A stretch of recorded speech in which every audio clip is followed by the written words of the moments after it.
Guys, അപ്പോൾ ഇതാണ് നമ്മുടെ ഈ വീക്കിൽ വന്ന ഗസ്റ്റുകളാണ്.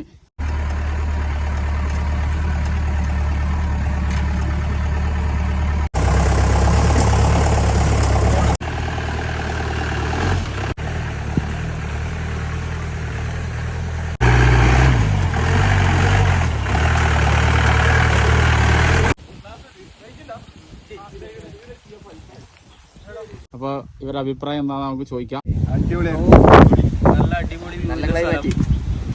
എങ്ങനെ നിങ്ങൾ എങ്ങനെ ഇവിടത്തേക്ക് എത്തിയേ? ഓഫ് റോഡ് അനുഭവം. ഓഫ് റോഡ് നമ്മൾ ഇവിടത്തേക്ക് വരാനുള്ള കാരണം എന്ന് പറഞ്ഞെങ്കിൽ ഇൻസ്റ്റയിൽ റീൽ കണ്ടുകൊണ്ടാണ്. നല്ലൊരു സ്പോട്ടാണ്. ഫ്രണ്ട്സിന്റെ ഒക്കെ ആയാലും ഫാമിലി ആയെങ്കിലും നല്ലൊരു താമസ